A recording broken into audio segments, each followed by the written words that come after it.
개, 그리고 도시에 사는 사람들의 이야기. 독스 앤 더 시티. 안녕하세요. 히코입니다.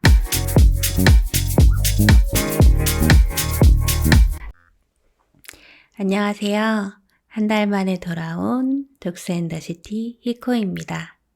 여러분 새해 복 많이 받으셨나요? 저도 뒤늦은 새해 인사 해볼게요. 새해 복 많이 받으세요.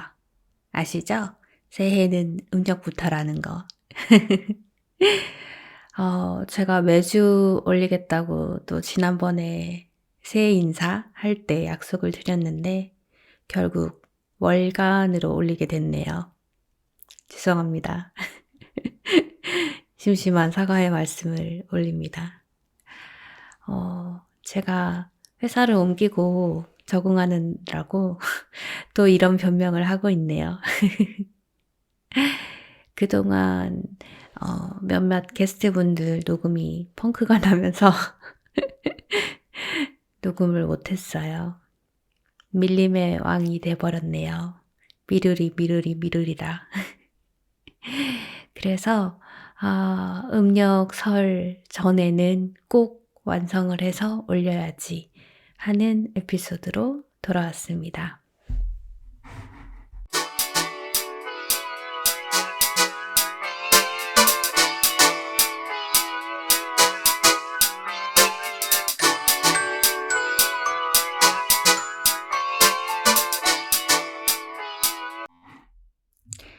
독스 앤 더 시티가 점점 강아지에서 확장되고 있잖아요. 강아지에서 고양이, 고양이에서 동물의 권리, 환경 문제 확장되고 있는데 오늘은 특별한 게스트를 모시고 왔어요. 사실 이 에피소드는 제가 작년에 녹음을 했어요. 작년 11월 말에 녹음을 했더라고요. 그때도 사실 10월 말, 11월 초에 녹음을 하려다가 이분이 일정이 안 돼서 좀 미뤘었어요. 제가 오랜만에 녹음하니까 말도 막 꼬이네요. 그리고 다른 분들 거 녹음이랑 이렇게 연말이고 연초고 이래서 순서를 좀 바꾸느라고 좀 올리는, 업데이트하는 일정을 좀 조정을 했는데 결국에 2월이 되어서야 올리게 됐습니다. 여러분들 그 돌고래 중에서 상괭이라고 들어보셨어요? 흔히 한국 뉴스에서는 웃는 돌고래 상괭이, 스마일 돌고래 상괭이 이렇게 수식어를 붙여서 부르는 한국의 토종 돌고래라고 합니다. 오늘은 상괭이 프로젝트, 상괭이 지킴이 프로젝트를 운영하고 계신 다이빙 강사 니나 강사님과 함께 인터뷰를 해봤어요. 오늘이라고 하니까 너무 거짓말쟁이 같아요. 작년 11월에 해놓고. 사실은 제가 오늘 에피소드 올리려고 녹음을 좀 들어봤거든요. 근데 제가 편집할 때도 느꼈지만 녹음이 음질이 너무 안 좋아가지고 걱정을 좀 많이 하고 있어요. 사실 내용은 너무너무 좋은 내용들이고 니나 강사님이 말씀해 주신 내용들이 너무 좋아서 많이 알려드리고 싶은 내용인데 기술적인 문제로 녹음이 좀 수음이 잘 안 됐어요. 그래서 여러 가지로 편집을 하고 여러 가지 효과랑 추가 기능들을 좀 넣어서 해봤는데 저의 최고치입니다. 여러분 좀 내용이 좋으니까 조금 음질이 떨어지더라도 많은 양해 부탁드려요. 니나쌤은 제가 예전에 프리다이빙을 배우러 세부에 갔을 때 알게 된 강사님입니다. 현재는 부산에서 활동 중이시고 스킨스쿠버 다이빙, 그리고 프리다이빙, 머메이드 다이빙까지 다양한 다이빙 강사 활동을 하시고 또 촬영도 하시고 그리고 앞서 말씀드린 상괭이 지키기 프로젝트도 진행하고 계신 환경운동가가 아니라고 말씀하셨지만 이미 환경운동가의 길을 걷고 있는 분입니다. 제가 이 녹음하면서도 되게 배운 게 많았고, 다들 이렇게 대단하게 열심히 살고 있구나라고 되게 많이 감흥을 받았던, 네, 분이세요. 제가 너무 인터뷰를 늦게 가지고 와서 여러분한테 죄송할 따름이에요. 그리고 저는 녹음 내용에도 나오지만 니나 강사님이 만드신 이제 비영리 민간단체에 가입을 했습니다. 아직도 가입 참여자를 모으고 계신지 모르겠는데 제가 여쭤보고 아직 모으고 있다면 저희 독서인더시티 인스타그램에 구글 폼 링크를 올려둘게요. 여러분 에피소드 잘 들어보시고 관심 있으신 분들은 꼭 참여, 서명 부탁드릴게요. 좋은 단체가 만들어져서 좋은 영향력이 많은 사람에게 퍼졌으면 좋겠습니다. 오늘은 새해 복만큼이나 좋은 주제인 상갱이 지키기 프로젝트, 바다 지킴이 프로젝트를 꿈꾸고 계신 니나 강사님과 함께 하겠습니다.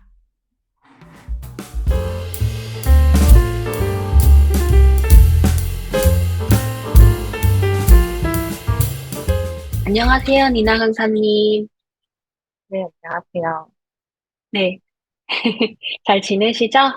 네네네. 네. 여전히 예쁘시네요. 부끄럽네요. 네. 저는 니나 강사님을 잘 알지만, 저희 청취자분들은 오늘 처음이실 테니까 간단한 니나 강사님 소개 부탁드릴게요. 네, 안녕하세요. 저는 지금 부산에서 다이빙 강사로 활동하고 있는 니나라고 하고요.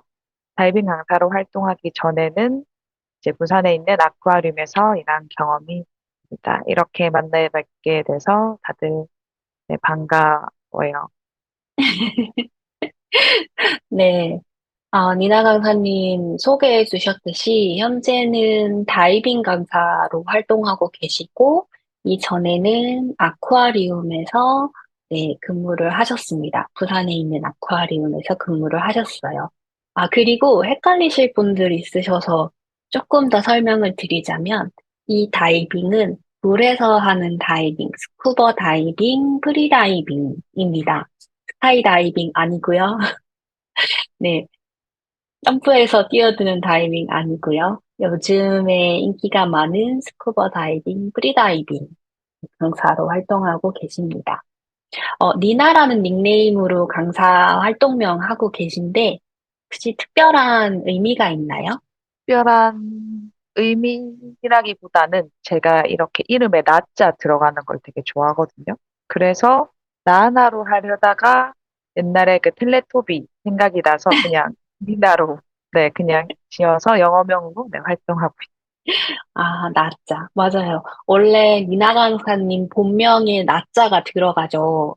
그래서 거기에 또 맞춰서 니나. 그래서 가끔 지금 저희가 줌으로 녹음을 하고 있는데 줌명은 또 니나노 네네 맞아요. 이셔가지고 네 니나노 그러니까 니나 괄호하고 노 약간 이런 느낌 네 좀 활동적이고 밝은 이미지랑 좀 겹치는 것 같아서 강사님이랑 이름이 잘 맞는 것 같아요. 3, 4년 전에 세부에서 니나 강사님을 뵀어요. 그때 프리다이빙 제가 배우고 싶어서 세부의 다이빙 센터를 갔었고 그때 강사님 계셨고 그리고 한국에 와서는 그 강원도 쪽에 K26이라고 또 다이빙하는 분들이 거기서 연습도 하시고 뭐 자격증 따기 위한 훈련도 하는 그런 수영장이라고 해야 될까요? 다이빙 풀이 있어요. 되게 유명한 곳인데 거기서도 뵀었거든요. 그리고 지금은 부산에 계시니까 이나 쌤 인스타를 통해서 눈팅을 열심히 하고 있었어요. 최근에 또 어디 멀리 갔다 오셨다고 제가 들었는데, 근황이 요즘 어떤지 살짝 얘기해 주시겠어요? 뭐 10월까지는 이제 성수기라서 열심히 일을 했고요. 그리고 최근에는 이제 다이버들의 성지라고 불리는 이집트 다합에도 내돈내산으로 다녀왔습니다. 아, 맞아요. 안 그래도 제가 그러니까 리나 쌤이랑도 지인이시고, 저에게도 지인인 또 마틸다 쌤이 있어요. 저희 틸다 쌤이라고 얘기하는데, 틸다 쌤이는 리나 쌤 근황을 알려주면서, 다합 갔다 와가지고 지금 정신 없을 거다. 이렇게 얘기를 하시더라고요. 말씀하셨듯이 다합은 다이버들의 성지라고 하잖아요. 저도 나중에 기회가 되면 꼭 가보고 싶은 다이빙 장소 중에 하나인데, 다합 어땠어요? 가보니까 왜 다이버들이 많은지 바로 알겠더라고요. 아, 그래서, 정말요? 네, 그 수심도 굉장히 깊게 나오고, 물가도 저렴하고, 또 여행객들도 많고, 그리고 뭐 그런 분위기 자체가 그냥 딱 여행도 하고 다이빙도 할 수 있는 그런 곳이라 좋았지만 음식이 안 맞았다. 그래서, 그래서 뭐 장단점이 다 있는 것 같다는 아, 그래요? 생각을 네, 하고 음, 왔습니다. 저희가 사실 다이빙으로 접근성이 제일 좋은 건 동남아 쪽이고, 좀 물도 따뜻하고, 어, 한국에서 가기도 편하고, 다이빙 샵도 많아가지고, 필리핀 세부라든지 이런 쪽이 사실 접근성이 좋은데 되게 잘 돼 있잖아요, 세부 지역은. 한국 식당도 되게 많고. 다합은 어때요? 음식이 입에 안 맞았다라는 게 한국인들이 입맛에 맞을 만한 음식들이 별로 없어서인가요? 그러니까 그냥 서양 분들이 일단은 많이 계시니까 뭐 피자나 뭐 스파게티 뭐 약간 이런 서양 음식은 이제 많이 있는데 아무래도 그 이집트가 그 땅은 이제 대륙은 아프리카로 들어가더라고요. 그래서 완전히 아시아 쪽 음식이 거의 없다고 보시면 될 것 아, 같아요. 그렇죠. 저희가 이제 동남아 가듯이 이제 유럽에 계신 분들은 이제 저희가 세부 가듯이 이제 휴양을 이제 이집트로 오는 거죠. 음, 그런 그럼 느낌? 다합은 얼마나 계셨어요? 저는 이제 그 이집트를 거기 후르가다에서 이제 또 리버보드를 탔거든요. 그래서 거기에 한 열흘 정도 있고 다합에도 한 일주일 정도밖에 못 있었어요. 일주일이면은 그래도 꽤 기네요. 게다가 앞에 일정이 리버보드면은 꽤 긴 일정으로 다녀오셨네요. 아, 리버보드가 좀 생소하신 분들도 있으실 텐데, 리버보드는 말 그대로 배 위에서 이제 먹고 자고 상주를 하면서 다이빙 할 수 있는 포인트들을 이제 잠을 자고 있는 동안 배가 이렇게 이동하면서 여러 다이빙 포인트에 데려다 주고 다이빙을 할 수 있는 일종의 투어를 보통 리버보드라고 얘기를 하는데 저도 리버보드 한 두 번 정도 가봤거든요. 좋더라고요. 네. 어디 다녀오셨나요? 그 말레이시아 남부 쪽 바다. 바다 이름이 정확하게 기억이 안 나요. 거기가 사람들이 많이 안 가고 또 갈 때, 해양 세금 같은 거를 내는 그런 지역이더라고요. 어, 오랜만에 물어보시니까 기억이 잘 안 나네요. 제가 오늘 미나쌤을 특별히 게스트로 섭외한 이유가 있어요. 미나쌤이 지금 다이빙 강사 활동도 하고 계시지만 앞서 설명하셨을 때 부산에 있는 아쿠아리움에서 일을 하셨다고 하셨고 제가 세부에 있을 때도 이미 그때 미나 강사님이 상갱이 프로젝트라는 거를 하고 계셨어요.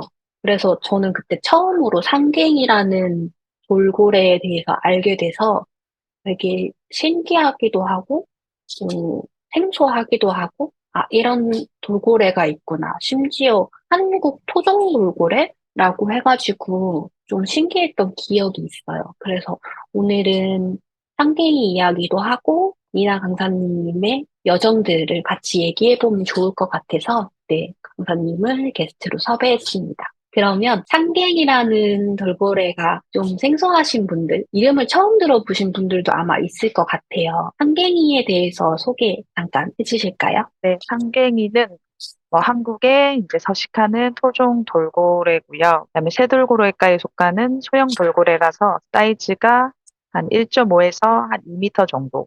그래서 돌고래 중에 가장 작은 종이라고 생각하시면 되고, 이제 특징은 등 지느러미가 없고, 이마와 주둥이가 약간 둥근 이런 특징을 가지고 있거든요. 우리나라 남해랑 서해가 이제 주 최대 서식지고요. 또 입꼬리가 이제 올라가 있어서 웃는 돌고래 또는 미소 돌고래로 불리고 있습니다. 아, 제가 상계에 검색했을 때 항상 그 앞에 붙는 용어가 웃는 돌고래라는 별명이 앞에 붙더라고요.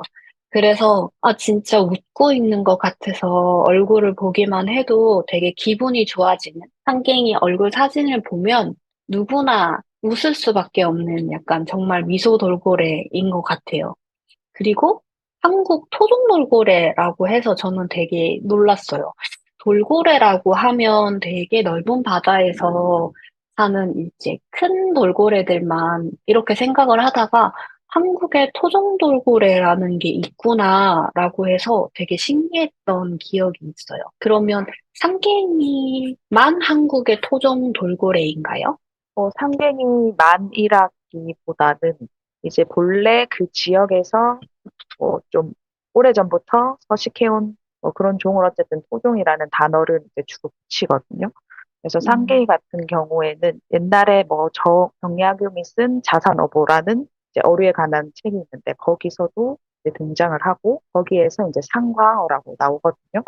그래서 상갱이 음. 같은 경우에는 토종 돌고래라고. 그러면 되게 역사가 깊은 돌고래라고 해야 될까? 좀, 네, 좀, 좀 특이한 이력을 가진 돌고래라고 할 수 있겠네요. 그리고 우리나라 서해가 최대 서식지라고 아까 얘기해 주셨는데, 서해는 사람들이 흔히 생각할 때 갯벌을 많이 생각하듯이 그 수면이 되게 높지 않은 낮다고 해야 되나? 깊은 바다가 아니라고 생각하는데, 그러면 조금 얕은 지역에서 왔다 갔다 하는 돌고래인 거라고 이해하면 되겠네요. 어, 네, 주로 이제 약간 해안가 쪽에 이제 말씀하신 것처럼 얕은데 주로 서식한다고 생각하시면. 아, 그러고 보니까 고래, 돌고래는 다 포유류니까 숨을 쉬려면 수면 그 위로 올라와야 되니까 작은 애들은 너무 깊이까지는 못 들어가니까 해안가 위주로 많이 살 수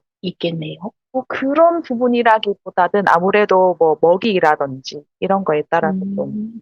움직이니까 굳이 이제 깊은 곳에 가서 먹이 활동을 이제 하지 않아도 되는 거라고 네, 그렇구나. 생각하시면 돼요. 그리고, 이나 강사님은 스쿠버 다이빙, 프리다이빙 두 가지를 다 가르치시는데, 이 강사 활동 이전에는 부산 아쿠아리움 쪽에서 일을 하셨어요. 어, 아쿠아리움에서는 어떤 일을 하셨는지 좀 궁금해요. 그 수족관에서 이제 생물들과 그다음에 이렇게 수조 관리를 하시는 분들은 이제 아쿠아리스트라고 부르거든요.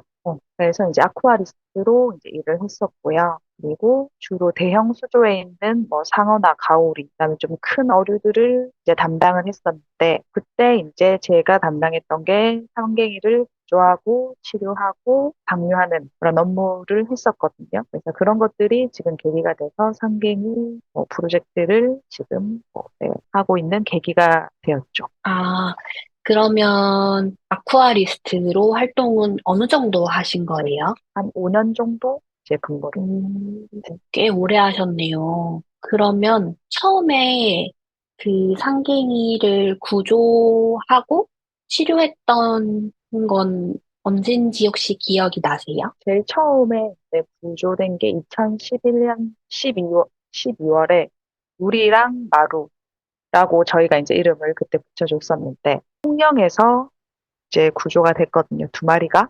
그리고 한 1년 7개월 정도 이제 치료를 마치고 그다음에 다시 이제 바다로 이제 돌아갔습니다.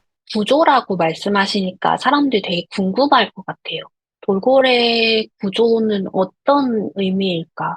보통 저희들이 뭐 고양이나 강아지들은 누군가가 뭐 유기를 하거나 뭐 이런 경우 또는 뭐 산에서 태어났거나 이런 경우에 이제 구조한다고 했을 때, 아, 이 친구들은 뭔가 버림을 받았구나 이렇게 생각하고 구조라는 걸 이해할 텐데 바다에 있는 친구들을 구조한다라는 건 어떤 의미예요? 뭐 꼭 상갱이뿐만 아니라 뭐 바다 거북이라든지 뭐 여러 가지 이제 생물들이 주로 이제 그물에 걸리는 경우가 많거든요. 그래서 그런 것들이 이제 어민들에게 뭐 신고가 들어오고 또는 뭐 해양 경찰이나 이런 데서 이제 요청이 들어오면 그때는 이제 부산 아쿠아리움이 해양생물 이제 구조 치료 센터였기 때문에 그런 활동들을 했었거든요. 그래서 그물에 이제 아, 걸려서 그런 친구들을 이제 구조하는 그런 작업이라고 생각하시면 그러니까 뭐 어촌계에서 어망 같은 거를 설치했을 때 그 어망에 걸리는 이제 해양 생물들을 구조한다. 이런 의미네요. 돼요. 네, 아, 아까 초반에 성갱이가 해수면 근처에서, 해안가 근처에서 먹이 활동을 많이 한다고 하셨으니까, 어망에 걸리는 일도 되게 쉽겠네요. 그러니까 큰 개체보다는 아무래도 좀 성체가 되지 않은 그런 개체들이 아무래도 호기심도 많고 하다 보니까 그물 안에 이제 아, 물고기들이 이제 많이 잡혀 있고 그런 것들을 따라가다가 이제 그물에 걸리는 경우가 좀 많이 있죠. 그러니까 애기들이 호기심에 안에 막 물고기도 많고 막 이러니까 따라 들어왔다가 이제 못 빠져나가고 걸리는 이런 경우들이겠네요. 요 얘기 한번 해볼까요? 상갱이라는 친구도 사실은 저도 그때 미나쌤한테 처음 들어가지고 되게 생소한 돌고래였고, 그리고 상갱이를 구조하고 치료하고 이런 활동이 있다라는 것도 미나쌤을 통해서 사실 알게 됐어요. 그러니까 일반 분들은 잘 모르실 것 같아요. 그죠?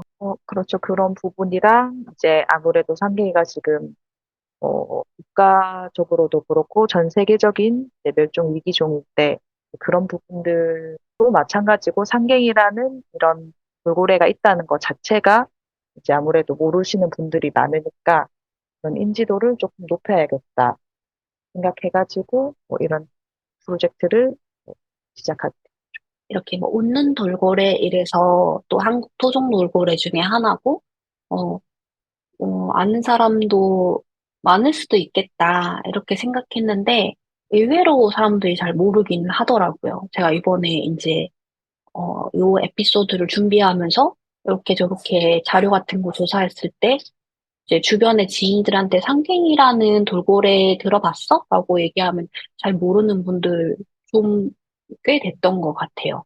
그래서 이번에 그 지금 우영우 나오면서 맞아요. 거기에 4화인가 3화에 아무튼 잠깐 상계가 나오긴 했었거든요.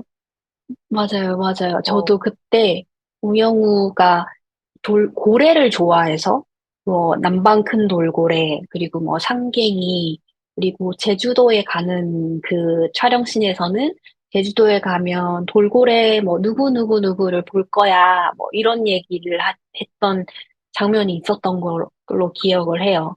그때 상갱이 이름들도 나왔나 봐요. 네, 나왔는데, 근데 뭐 사실, 뭐 현실은 그냥 대부분의 분들이, 일반인 분들은 거의 이제 모른다고 보시면 될 것 같고, 그래도 뭔가 어업 활동을 하면서 상갱이를 좀 옛날부터 접했던 어민들 분들은, 그 지역 분들은 조금 아시던데, 일반인 분들은 잘 모르시더라고요.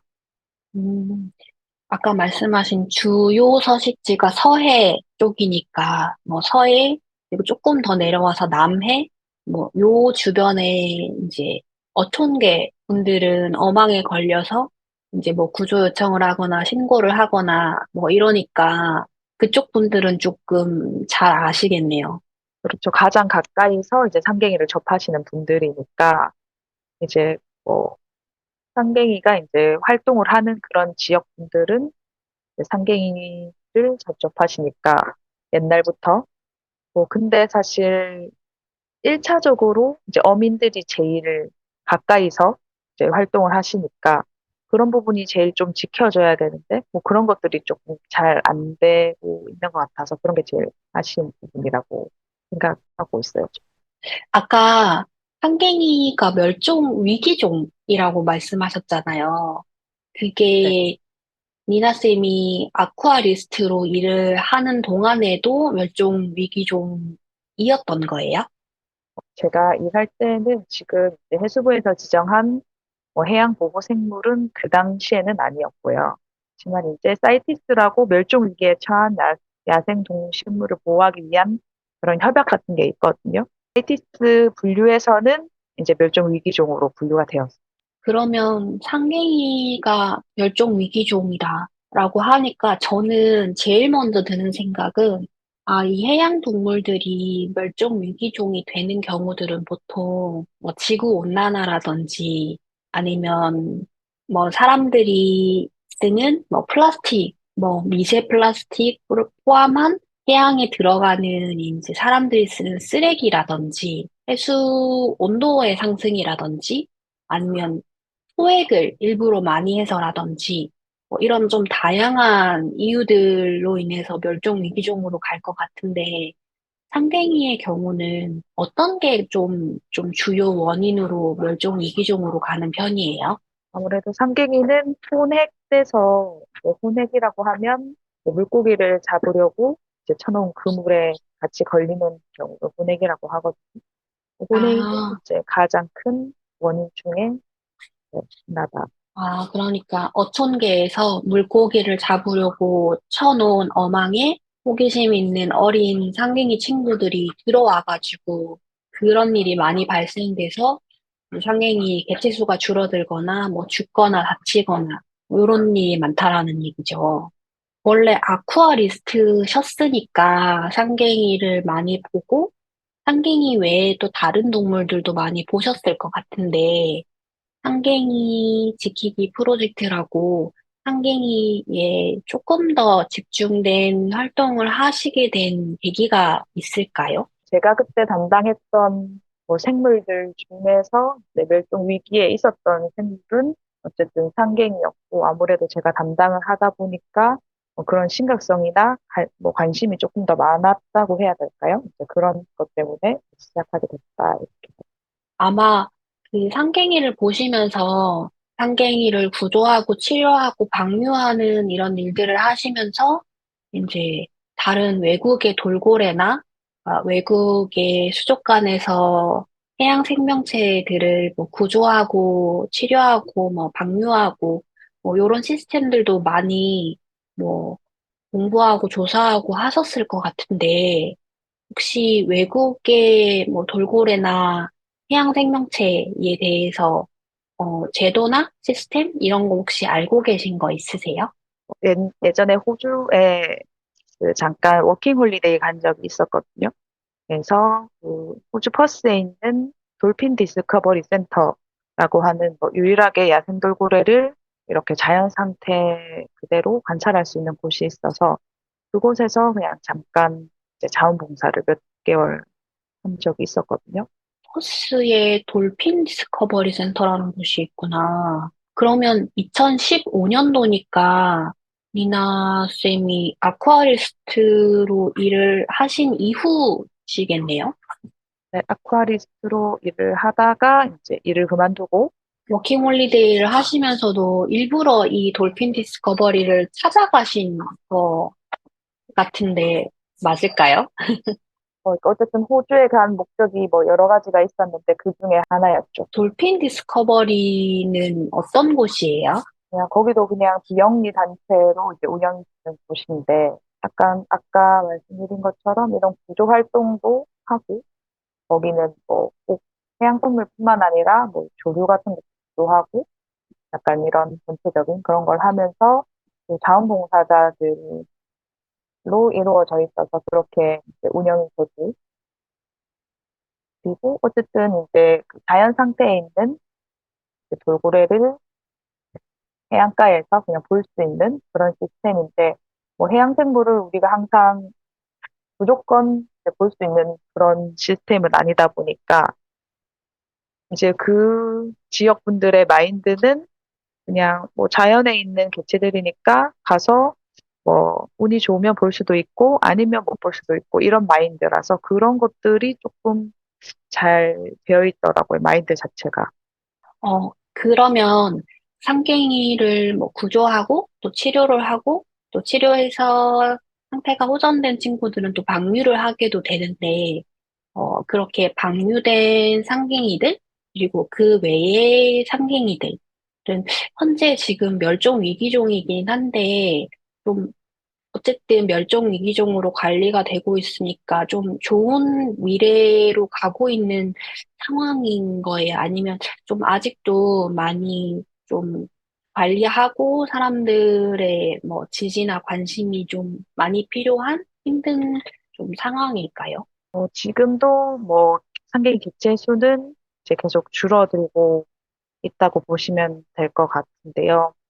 그래서 국립수산과학원에서 이제 조사한 결과에 따르면 이제 예전에는 약 3만 6천여 마리가 이제 관찰이 됐으면 지금은 뭐 2011년에는 약 1만 3천여 마리로 거의 이제 반 이상 이제 줄어들었고요. 그리고 뭐 최근에 2016년 조사를 보면은 거의 막 한 연평균 1000마리에서 1200마리 정도가 이제 폐사하는 걸로 이제 연구가 됐거든요. 근데 이제 그나마 다행인 건 이제 이런 것들을 이제 뭐 정부에서 인지를 하고 상계가 탈출할 수 있는 이제 그물망 뭐 이런 것들을 개발해서 뭐 어촌계에 이제 사용을 이제 약간 뭐 이렇게 독려하고 있는 부분인데 뭐 그것과 더불어서 일단은 얼마나 이제 실효성이 있는지에 대한 부분이랑 또 이것과는 별개로 또 상갱이에 대한 관심이 없으면 또 언젠가는 또 이런 뭐 멸종이나 이런 걸로 또 이어질 수 있어서 조금 사람들에게 알리는 뭐 이런 활동들을 좀 적극적으로 하는 게 좋지 않을까 하는 그런 생각을 하고 있습니다. 그런 것 같아요. 방금 그 1년에 연평균 한 1000마리가 넘는 상갱이가 어구에 걸리거나 또는 갇혀가지고 폐사한다라고 말씀해 주셨는데, 1년에 1000마리면은 진짜 많은 것 같아요. 이렇게 1년에 1000마리씩 그물에 갇혀서 다치거나 아니면 그냥 다쳐서 구조돼서 잘 치료가 되면 좋은데, 다치는 거에 끝나지 않고 거기서 갇혀가지고 죽는다는 거는 되게 가슴 아픈 일인 것 같고, 근데 그런 상황들이 좀 널리 널리 알려져야 그런 말씀하신 뭐 어망을 좀 개선한다라든지, 또 그런 개선된 어망을 어촌계에서 쓴다라든지, 이런 게 좀 활성화가 될 것 같다는 생각도 드네요. 그러면, 뭐, 아무래도 니나 쌤이 아쿠아리스트로 일하셨으니까, 이런 한국이랑 또 외국이랑 이렇게 좀 시스템이 다른 부분도 좀 알고 계실 것 같은데, 다른 나라에 대한 거 얘기해 주실 만한 거 있을까요? 제가 15년도에 이제 호주로 워킹 홀리데이를 갔다 왔거든요. 이제 그때 뭐 여러 가지 목적이 있었지만 이제 퍼스라는 지역에 있는 돌핀 디스커버리 센터를 직접 이제 가보고 싶다는 생각이 좀 있었고, 네, 유일하게 야생에 있는 돌고래를 그냥 그대로 볼 수 있는 그런 센터였기 때문에 가서 이제 한 몇 개월 정도 이제 자원봉사를 하고 또 거기는 이제 자원봉사자들로만 이제 거의 운영이 되거든요. 그래서 뭐 그런 것들을 조금 배우고 싶은 마음도 있었고, 2015년도면은 이제 아까 말씀하셨듯이 아쿠아리스트로 근무하시고 나서 이제 호주로 넘어가신 거가 되겠네요. 네, 네, 일 그만두고 갔다. 음, 호주, 사실 저도 다이빙을 배우게 된 계기가 호주로 여행을 가기 위해서 다이빙을 배웠거든요. 아시겠지만 호주에 되게 유명한 다이빙 포인트들이 많잖아요. 그중에 그레이트 베리어 리프라고, 사실 아까 다른 리버보드 지역은 제가 이름을 못 듣는데 여기는 정확하게 이름을 댈 수 있어요. 여기가 아마 퍼스 지역 쪽은 아니고 퍼스 반대쪽 퀸즈 그쪽에 있는 이제 산호가 되게 많은 좀 호주에서도 유명한 다이빙 포인트라고 해서 거기 이제 다이빙을 즐기려면 내가 다이빙을 공부를 하고 가야겠다, 할 줄 알고 가야겠다라고 해서 다이빙 사실 시작했거든요. 근데 그 당시에도 호주의 그 그레이트 베리어 리프 산호들이 많이 죽고 있으니 빨리 가서 보지 않으면 나중에는 볼 기회가 없을 거다. 그런 얘기들을 많이 했었어요. 그래, 그리고 호주를 갔더니 그런 해양 생물이나 그런 산호나 이런 거에 대해서 뭐 세금을 내는 부분이라든지 관리, 뭐 자외선 차단제 이런 거를 어떤 걸 써야 된다라든지 이런 부분을 되게 많이 관리를 해서 저는 조금 신선한 충격이었거든요.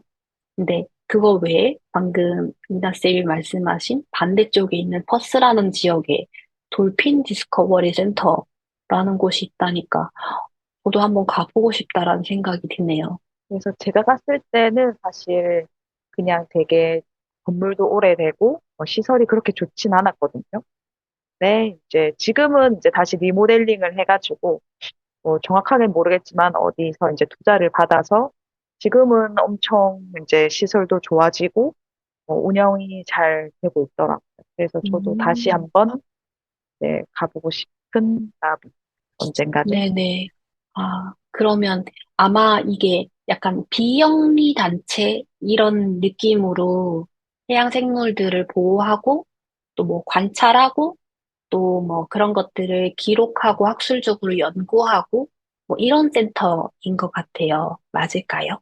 일단 기본적으로는 아까 그런 구조 활동을 이제 하는데 뭐 여러 가지 해양생물 바다 거북이라든지 육지에 있는 뭐 조류라든지 이런 거를 뭐 구조 활동을 할 때 저도 이제 한번 따라간 적이 있었거든요. 그런 활동을 기본으로 하고 뭐 대학이랑 연계해서 관련된 거, 뭐 이런 거 조사 같은 것도 하고, 그리고 돌핀 디스커버리 센터에 이제 자주 오는 개체들은 이제 등 지느러미나 이런 걸 봐서 이제 개체 식별이 가능하거든요. 그래서 그런 음, 애들은 이제 뭐 특징이라든지 뭐 행동용 이런 것들을 지속적으로 하더라고요.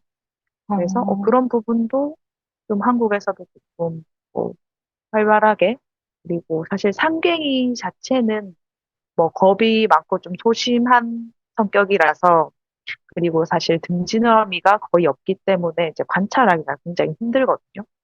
아, 근데 이제 제주도에 있는 이제 뭐 제돌이나 이런 친구들은 등지느러미에 이제 표식이 가능하도록 해놨고 또 어쨌든 그 지역에 계속 이렇게 서식을 하는 거기 때문에 그런 것들이 이제 가능하지 않을까. 그러면 등지느러미, 아까 등지느러미 얘기하셨는데, 그럼 상갱이 이 친구들은 등지느러미가 없어서 그 개체 식별이 불가능하면 구조에서 치료하고 방류했을 때 이 친구들이 다시 어망에 걸리지 않는지, 뭐 잘 살고 있는지를 체크하기가 되게 어렵겠어요. 그래서 이제 사실 우리 마루를 방문할 때는 거의 그게 처음이었기 때문에 뭔가 그런데 부착을 뭐 부지런히 하거나 하진 않았고 이제 그런 위치 추적 장치를 약간 조끼형처럼 이렇게 조끼 같은데 이제 부착을 해서 그거를 이제 상갱이한테 입혀서 이제 방류를 했는데 사실 그게 그렇게 뭐 이렇게 위치 추적을 해서 뭐 애들이 어디로 이동하는지 뭐 이런 걸 알 정도로 뭐 오래 가거나 이제 하진 않았어요. 그게 아마 중간에 벗겨지거나 아마 그렇게 됐을 가능성이 제일 높고. 그러네요. 그러면, 진짜 상갱이 친구들은 어망에 안 걸리고 자기들 나름대로 그냥 잘 살게 이렇게 좀 도와주는 게 가장 베스트라는 생각이 더 많이 드네요. 그 돌핀 디스커버리 아까 그 고래를 자연 상태에서 볼 수 있다라고 하셨는데, 어, 저도 옛날에 그 해외 나갔을 때 그 웨일 와칭 투어 이런 거 해본 적 있어요. 근데 거기 보면 이렇게 막 써 있더라고요. 고래를 못 볼 수도 있다. 못 보면 다음번에 볼 수 있도록 뭐 티켓을 끊어주겠다. 약간 요런 멘트들이 써 있었어요. 사실 그거 보고 저는 그 생각 약간 들었거든요. 아, 이런 시스템이 한국에 있었으면 되게 상이 많이 받았겠다. 왜? 보러, 보러 왔는데 왜 고래 못 보냐, 환불해 달라라거나, 그럼 오늘은 볼 수 있나요? 라고 막 물어보는 사람이 있거나, 그럴 수도 있겠다라는 생각이 들었는데, 버스에서는 어땠어요?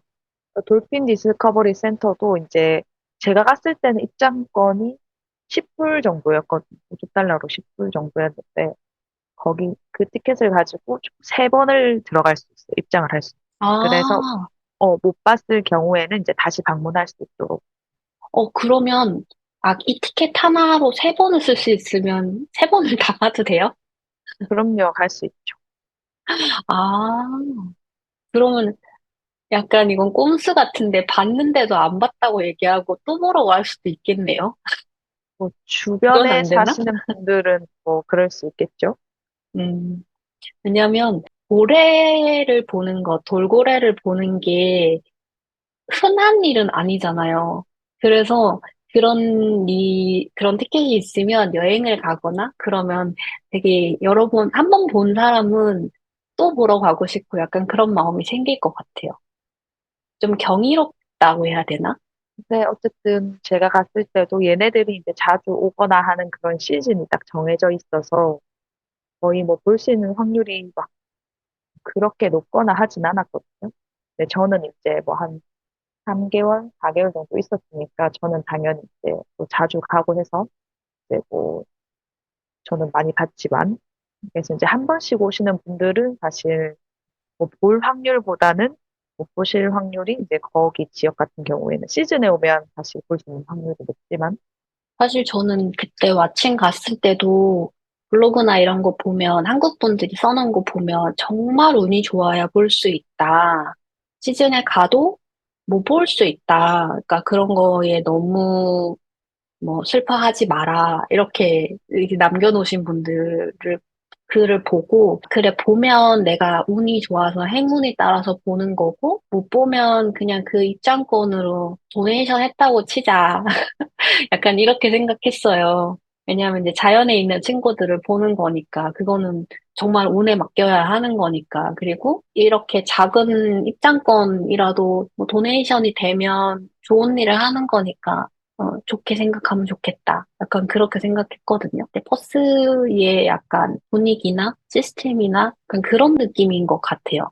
니나쌤 말씀해 주시는 걸 들어보면. 그래서 궁극적으로는 뭐 저희도 약간 그런 시스템으로 가야 되지 않을까 하는 개인적인 생각이 한국에서는 그 제주도의 남방 큰 돌고래? 아마 우영우에서 나왔던 제도리가 남방 큰 돌고래인 것 같은데 그런 고래를 보는 뭐 투어라든지 근데 고래를 보는 투어라는 게 투어라고 말하는 게 좋을지 사실 좀 조심스럽긴 한데 뉴스에 가끔 나오잖아요. 한국은 사실은 뭐 상갱이 그리고 우영우 드라마에서 나왔던 남방 큰 돌고래 요런 친구들 있는데 그런 친구들을 와칭하는 투어가 뭐 따로 있나요? 네, 제주도에 이제 남방 큰들고래를 이제 볼 수 있는 그런 보트 투어 같은 것들이 있고 저도 예전에 한번 갔었던 적이 있었거든요. 근데 요새는 이제 뭔가 그런 규정들이 좀 안 지켜지고 불법으로 보트를 운영하는 그런 업체들도 있다고 이제 뉴스에 나오는 걸 제가 본 적이 있는데 뭐 이런 규정들을 해양수산부에서 정해놓은 규정들이 있더라고요. 보트에 뭐 돌고래한테 50m 이내에는 다가가지 않고 뭐 이런 규정들이 여러 가지 있었는데 사실 이런 것들을 잘 지키면서 이제 운영을 하면 사실 크게 문제가 안 되겠지만 저도 영상 같은 걸 보니까 뭐 너무 가까이 따라가거나 또 돌고래를 막 너무 많은 보트들이 뭐 둘러싸고 있다거나 이런 것들이 이제 문제가 되더라고요. 그래서 뭐 이런 부분들은 제가 봤을 때는 운영을 할 수 있는 허가권을 조금 제한하든지 아니면 쪽으로 조금 더 처벌을 조금 더 강화하든지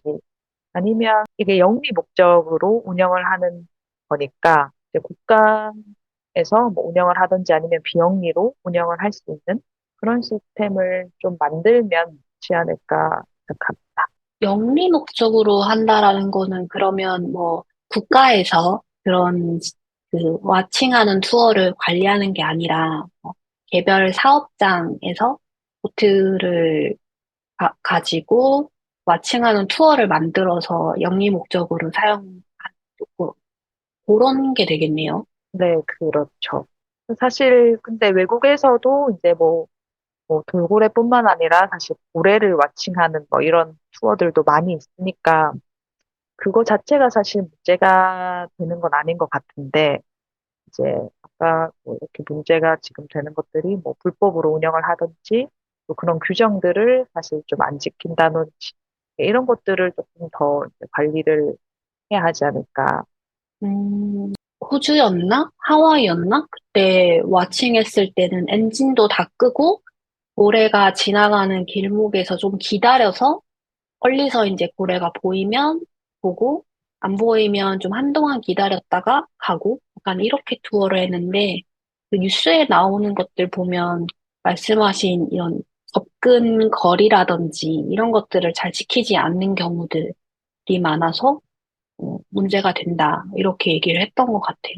프레임을 좀 바꿔야 될 것 같다라는 생각이 좀 드네요. 그런 친구들을 보는 거는 참 좋은 경험이고 좋은 일이지만 그 친구들이 그 친구들의 삶에 방해가 되지 않는 방법으로 같이 공존할 수 있는 형태로 이제 뭐 투어를 운영을 하든지 아니면 뭐 연구 목적으로 운영을 하든지 그러려면은 국가에서 좀 개입을 해서 그런 부분을 좀 관리를 해주고 이렇게 해야 될 것 같고 그렇게 하려면 진짜 말씀하신 대로 더 많은 사람들이 이런 고래라든지 돌고래에 더 관심을 가지고 이런 부분들이 잘 지켜지고 있는지를 모니터해주면서 그런 여론도 형성되어야지만 이런 것들이 좀 선순환으로 갈 수 있겠다 이런 생각도 드는 것 같아요.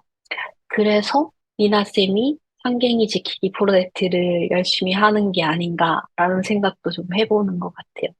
실제로 홍보가 잘 돼서 알려져야지 이런 문제점이 있고, 이런 문제점을 개선하려면 이런 방법들이 있고, 이제 이런 것들이 나오는 것 같다라는 생각이 드네요. 생각해보면 저희가 해양 생물들 되게 많은데, 사실은 고래나 돌고래, 이제 거북이, 이렇게 좀 특정 지어지는 친구들이 좀 멸종위기도 많고, 아니면 좀 불법 포획이라든지 뭐 이런 것들도 좀 많고 그런 것 같아요. 그래서 좀그 친구들이 다른 친구들보다는 조금 더 좀 신경을 써서 좀 관리를 하는 것 같아서 가끔은 또 그런 얘기 할 수도 있을 것 같아요. 왜 굳이 돌고래나 고래 요런 이제 특정한 친구들이 좀 더 주목을 받는가라고 얘기도 되는 것 같은데, 이런 부분은 혹시 어떤 생각을 갖고 계세요? 그러니까 저도 그냥 아쿠아리움에 다닐 때부터 좀 이런 질문을 조금 많이 했었거든요. 근데 그냥 제 생각에는 뭐 프리윌리나 돌고래는 사실 좀 사람이랑 교감을 좀 하기도 하고 또 엄청 친근하고 뭐 이런 생물이다 보니까 사람들이 조금 더 감정적으로 그러니까 그런 것들을 부여하는 게 아닌가 하는 생각이 들거든요. 그래서 그냥 사람들이 좋아하기 때문에 음, 약간 인기 스타라서 좀 더 관심을 더 받는? 그런 거일 수도 있겠다. 그러네요. 네, 왜냐면 우리가 뭐 아쿠아리움에 갇혀 있는 상어나 물고기를 방류하자고 하진 않잖아요. 맞아요. 이들에게 뭔가 인격이라고 해야 되나요? 뭐 아무튼 얘네도 수만 수천 킬로를 바다에서 다녀야 되는 아이들인 건 똑같은 건데 뭐 그런 부분을 뭐 그러니까 뭐 돌고래한테만 좀 집중하는 걸 보면 그냥 사람들에만 관심이 높고 우리가 좋아하기 때문에 뭐 그런 게 아닐까 음, 생각했습니다. 저는 제일 큰 문제는 약간 활동을 하고 계시는 실질적으로 그런 분들이라고 생각하거든요. 그래서 옛날에 해상 낚시터를 간 적이 있었는데 그때 진짜 수만 개의 이제 플라스틱 부표 있잖아요. 이렇게 동글동글한 거. 그런 네네. 것들이 이제 뭔가를 이제 고정시키기 위해서 진짜 너무 많더라고요. 이제 양식장 같은 곳에 그냥 바다에 있는 그런 것들도 이제 사실 문제고 또 그리고 전 또 다이빙을 하다 보니까 어민들이 사용하고 이제 못 쓰게 된 그물들을 그냥 바다에 버리시거든요. 그래서 한국 바다에서는 이제 스쿠버 할 때는 무조건 이제 칼을 이제 지니고 다녀야 된다고 아, 해요. 왜냐하면 이제 사실 그물이 굉장히 크기 때문에 걸리면 이제 나오지를 못하거든요. 어디 걸리거나 하면. 그렇죠, 그렇죠. 그래서 뭐 이런 것들이 사실 지금 현실이라고 이제 생각을 하기 때문에 뭐 저희뿐만 아니라 저희도 이런 부분에 대해서 좀 경각심을 가지고 당연히 지금 관심을 가져야 되지만 실질적으로는 어업 활동을 하시는 분들에 관련된 그런 부분도 좀 큰 부분을 차지하지 않나. 네, 그렇게 그런 생각이 저는. 이거는 저는 되게 음, 새로운 정보인 것 같아요. 사실 기존에 이제 언론이나 이런 데서는 항상 바다에 뭐 바다가 오염되고 있고 바다가 아프고 이런 것들을 뭐 미세 플라스틱이라든지 아니면 플라스틱 뭐 해양 쓰레기 뭐 그냥 그런 문제들이 많다. 이게 산업화 도시화 되면서 바다가 아파졌다. 이런 식으로 많이 언론에서 얘기를 하잖아요. 근데 좀 더 1차원적으로 오히려 더 가까운 문제들은 어업 활동에서 나올 수 있다. 그리고, 어, 맞아요. 그 부표가 플라스틱으로 돼 있죠. 저도 그거 보기는 했었는데, 아, 그게 그냥 그렇게 떠 있다가, 뭐, 흘러 들어가서 버려지거나, 이런 생각도 사실 잘 못했고, 그 어망을 그냥 바다에 방치해서 버리게 되는 상황들도 생각을 못했어요. 당연히 그 어망들도 다 걷어들인다고 생각했는데, 그런 것들은 진짜 큰 문제가 되는 것 같아요. 지금 막 떠오른 이미지가 그게 생각나네요. 그러니까 바닷가에서 그런, 어, 어망? 그런 거에 걸려가지고 뭐 죽은 거북이라든지 아니면 이제 물고기라든지 그런 친구들이 이제 떠밀려서 해안가로 올라온 사진 같은 걸 봤는데 그런 것들이 그냥 바다에 버려져가지고 문제가 됐던 거였네요, 결국에. 음. 근데 이런 부분들은 아마 그 어민들의 생업이랑도 연결이 되어 있고, 아마 그 어민들의 어업 활동에 뭐 간접이든 직접이든 영향이 있으니까 언론에서는 그렇게 크게 나오지 않는 것 같고, 또 어쩌면 이렇게 국가 차원에서 관리를 잘 해야 되는데, 관리가 잘 안 돼서 더 잘 드러나지 않는 문제일 수도 있겠다라는 생각도 좀 드는 것 같아요. 그리고 아까 전에 그 창갱이 같은 경우들도 이들이 이제 어망 안에 물고기도 많고 이러니까 호기심에 들어갔다가 못 빠져나가서 다치거나 뭐 갇혀가지고 폐사하거나 이런 것들도 좀 직접적인 원인이라고 하셨으니까 진짜 그렇게 되면 뭔가 정책적으로 그런 규정들이 조금은 더 자연에 맞게끔 만들어져야 되고, 그게 잘 유지 관리가 되는지, 관리 감독도 잘 돼야 되고, 그런 것들이 오히려 더 이런 문제들을 해결하는, 1순위의 그런 방법들, 해결 방법들, 뭐 그런 게 되지 않겠나라는 생각도 좀 드는 것 같아요. 아, 그리고 요즘에 뭐 지구 온난화 얘기 되게 많이 하잖아요. 지구 온난화라서 뭐 날씨 기상 뭐 이런 것도 막 많이 바뀌고 수온도 막 오르고 뭐 이런다고 하는데 수온 오르는 거 이런 것들은 크게 영향이 없나요? 어때요? 한국 쪽은 좀 괜찮나요? 수호는 사실 저는 이제 자주 바다에 들어가니까 제일 피부에 이제 많이 와닿는 부분인데요.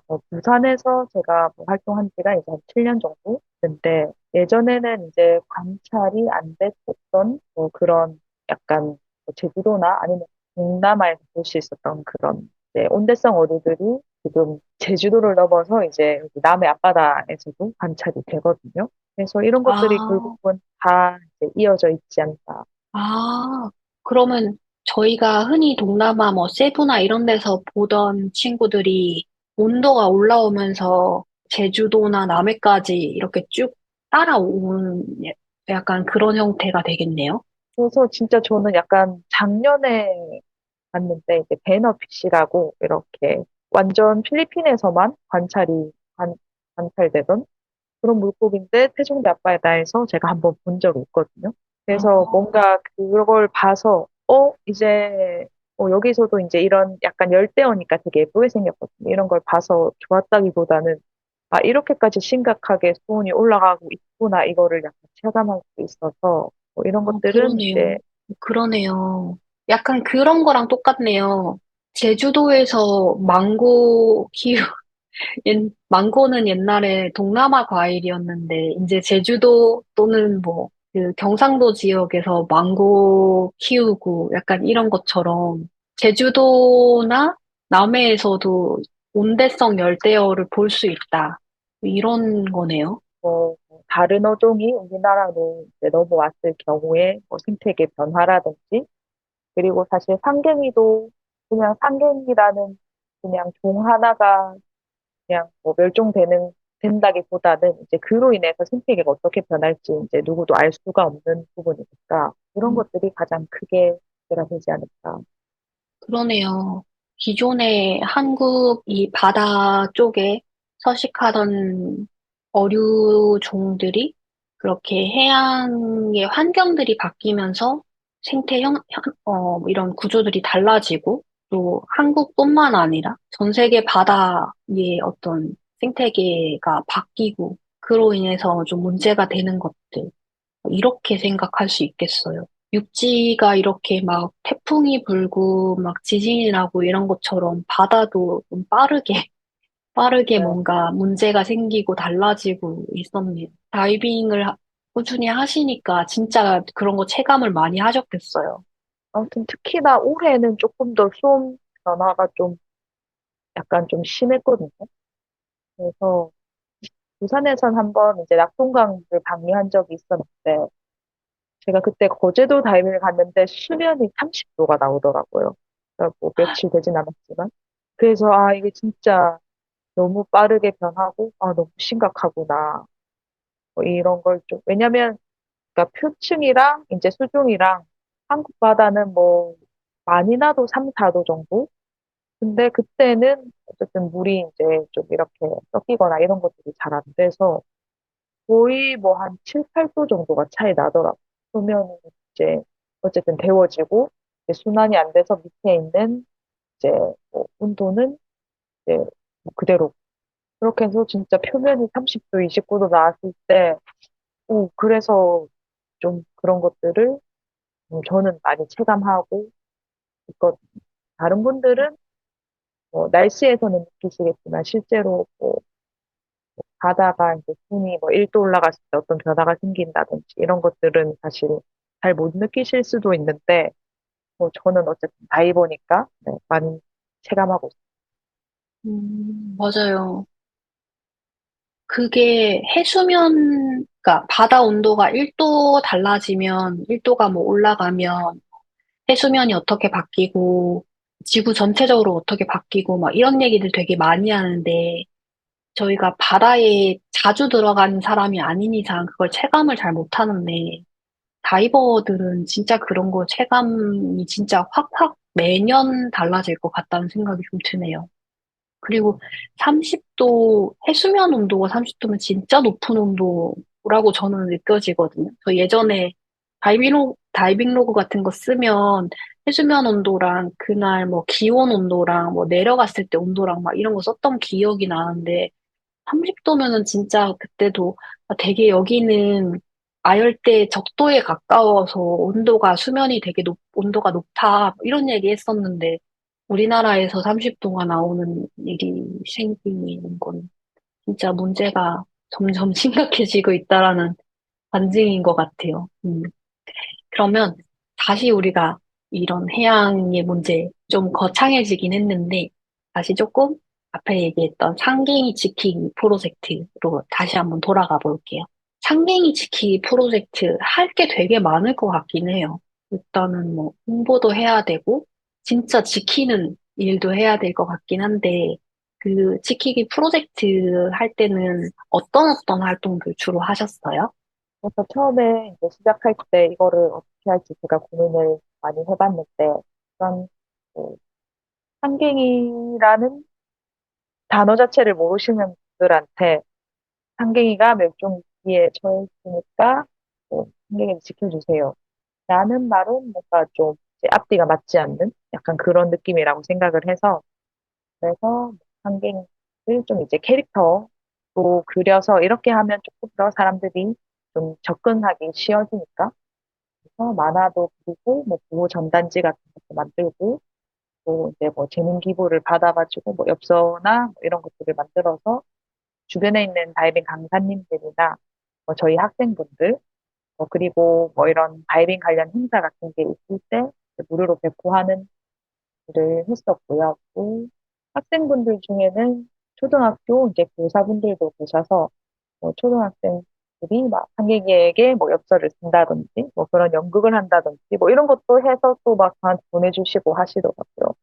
그래서 뭐 그런 것들을 이제 조금 뿌듯함을 많이 느끼고 또 21년에는 한국해양재단에서 주최한 호수해양 관광 상품에 이제 뭐 뽑혀서 상갱이를 직접 관찰할 수 있는 그런 투어도 잠깐 이제 운영을 한 적이 있죠. 그래서 상갱이를 이제 알려서 이제 상갱이라는 뭐 토종 돌고래가 있는데 이제 앞으로 수족관에서는 사실 뭐 전시하거나 이제 보기는 좀 힘들 것 같고 그러면 실질적으로 상갱이를 보려면 일본에 있는 아쿠아리움을 가든지 뭐 이런 방법이 있거든요. 그래서 또 아까 뭐 우리 고래 왓칭이라는 이제 이런 부분에 있어서 또 직접적으로 바로 눈앞에서 못 보지만 직접 관찰을 할 수 있는 그런 또 시스템이 결론적으로는 교육적으로도 그렇고 이제 연계가 돼야 된다고 저는 생각하거든요. 그래서 이런 것들을 조금씩 네, 계속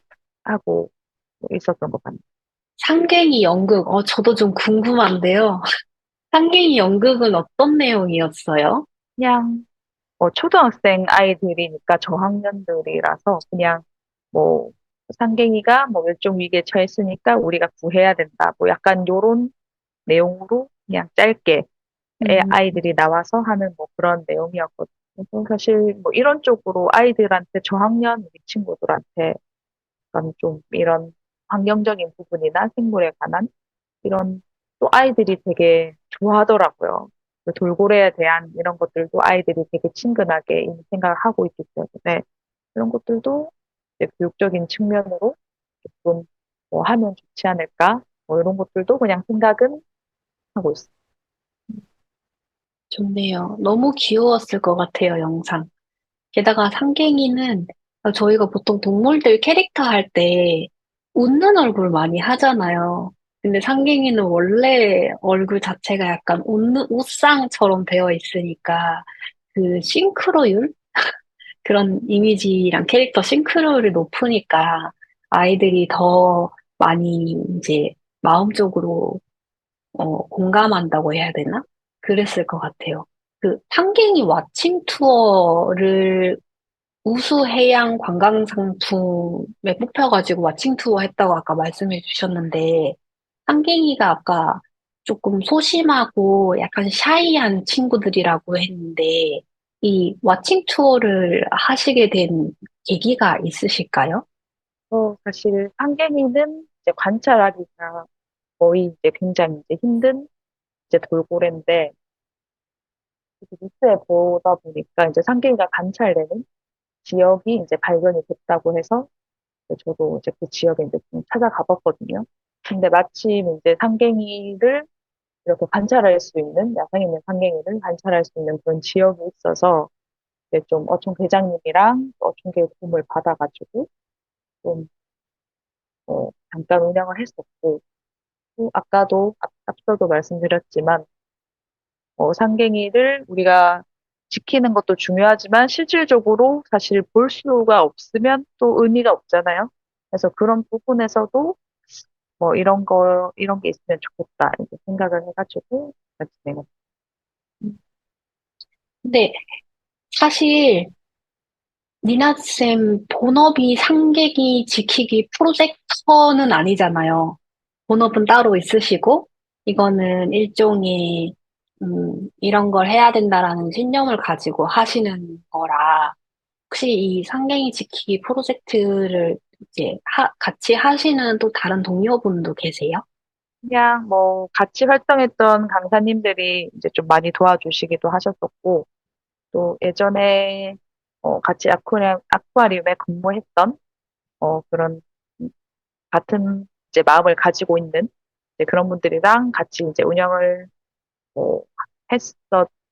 그래서 좀 도와주시는 분들이 그래도 좀 많이 계셔서 이제 재능 음, 기부로 이렇게 음, 뭐 캐릭터도 그려주시고 또 뭐 이런 다이빙 큰 행사에 이렇게 뭐 활동을 할 수 있게끔 자리도 마련해 주시고 그래서 주변 분들이 어쨌든 도움을 많이 주셔가지고 어쨌든 꾸준히 지금까지 할 수 있었던 것 같아요. 음. 그러면 상갱이 프로젝터? 상갱이 지키기 프로젝트의 약간 핵심이신 것 같은데, 일반인들도 상갱이에 관심을 가지고 이런 지키기 프로젝트에 뭐 참여를 하고 싶다거나, 뭔가 뭐 활동을 도와주고 싶다. 이런 생각을 가지신 분들이 있으면, 혹시 그런 어떤 식으로 뭐 활동을 하거나 도움을 주거나 뭐 그런 방법이 있을까요? 그래서 사실 지금까지는 일반인들보다는 뭐 다이버들 위주로 홍보 활동을 뭐 해왔었거든요. 근데 예전부터 이제 뭔가 상갱이뿐만 아니라 보호가 필요한 뭐 또 해양 보호 생물들도 많이 있고 또 바다 뭐 해양 관련된 환경 문제도 이제 점점 심각해지고 있기 때문에 이런 관련된 뭐 비영리 단체를 좀 만들어서 체계적으로 활동을 하고 싶다는 생각을 몇 년째 지금 하고 있거든요. 그래서 올해 안에는 꼭 이제 이런 민간단체를 만들어서 내년부터는 여러 가지 활동을 하고자 하는 이제 계획이 있어서 이 방송을 들으시는 분들 중에 관심이 있으신 분들은 이제 연락을 주시면 해안 명부에 제가 넣도록 하겠습니다. 100명 있어야 되거든요. 그래서 예전에 사실 받아놓은 게 있긴 한데 그건 이제 또 너무 예전이라 가지고 이제 다시 이제 회원 명단을 이제 지금 만들고 있거든요. 그래서 이분이 뭐 좋아요, 좋아요. 그럼요. 저도 가입해야죠.